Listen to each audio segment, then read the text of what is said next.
स्वागत है दोस्तों हमारे व्हाट्सएप चैनल वर्कशॉप उपयोगी हिंदी में। आपका स्वागत करते हैं डॉक्टर रवीश टंडन। चलिए आज के अध्याय का अध्ययन करें। भारतीय संविधान और राजभाषा हिंदी का स्थान पार्ट 5 में आपका स्वागत है।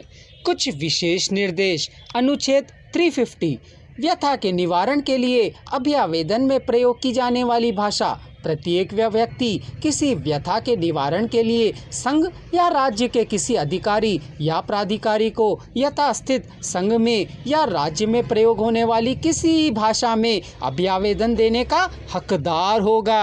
अनुच्छेद 350 का प्राथमिक स्तर पर मातृभाषा में शिक्षा की सुविधाएं प्रत्येक राज्य और राज्य के भीतर प्रत्येक स्थानीय प्राधिकारी भाषाई अल्पसंख्यक वर्गों के बालकों को शिक्षा के प्राथमिक स्तर पर मातृभाषा में शिक्षा की पर्याप्त सुविधाओं की व्यवस्था कराने का प्रयास करेगा और राष्ट्रपति किसी राज्य को ऐसे निर्देश दे सकेगा जो वह ऐसी सुविधाओं का उपबंध सुनिश्चित कराने के लिए आवश्यक या उचित समझता है। अनुच्छेद 350 ख भाषाई अल्पसंख्यक वर्गों के लिए विशेष अधिकारी। अनुच्छेद 350 ख ब्रैकेट 1 भाषाई अल्पसंख्यक वर्गों के लिए एक विशेष अधिकारी होगा जिसे राष्ट्रपति नियुक्त करेगा। अनुच्छेद 350 ख ब्रैकेट 2 विशेष अधिकारी का यह कर्तव्य होगा कि वह इस संविधान के अधीन भाषाई अल्पसंख्यक वर्गों के लिए संबंधित सभी विषयों का अन्वेषण करे और उन विषयों के संबंध में ऐसे अंतरालों पर जो राष्ट्रपति निर्दिष्ट करे। राष्ट्रपति ऐसे सभी प्रतिवेदनों को संसद में प्रत्येक सदन के समक्ष रखवाएगा और संबंधित राज्यों की सरकारों को भी भिजवाएगा।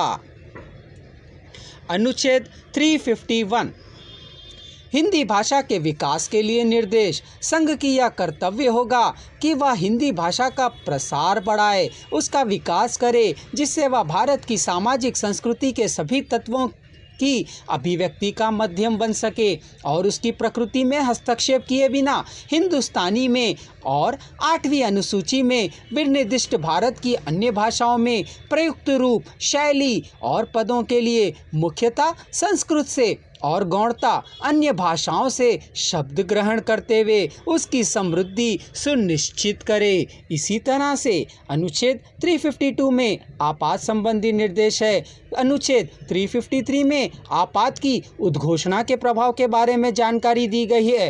अनुच्छेद 354 में आपात की उद्घोषणा प्रवर्तन के जब हो तब राजस्वों के वितरण संबंधी उपबंधों के लागू होने के संदर्भ में दर्शाया गया है। अनुच्छेद 355 में बाह्य आक्रमण और आंतरिक अशांति से राज्य की संरक्षा करने के संघ के कर्तव्यों को बतलाया गया है। अनुच्छेद 356 में राज्यों में संवैधानिक तंत्र के विफल हो जाने की दशा में उपबंध संबंधी जानकारी दी गई है। इसी तरह अनुच्छेद 357 में अनुच्छेद 356 के अधीन की गई उद्घोषणाओं के अधीन विधायी शक्तियों के प्रयोग के बारे में दर्शाया गया है। अनुच्छेद 358 में आपात के दौरान अनुच्छेद 19 के उपबंधों का निलंबन संबंधी जानकारी दी गई है। अनुच्छेद 359 में आपात के दौरान भाग 3 द्वारा प्रदत्त अधिकारों के प्रतिवेदन का निलंबन संबंधी जानकारी दी गई है। अनुच्छेद 360 में वित्तीय आपात के बारे में उपबंध संबंधी जानकारी दर्शाई गई है। चलिए अब इस अध्याय के आगे बढ़ते हैं। राजभाषा हेतु विभिन्न आदेश व अधिनियम।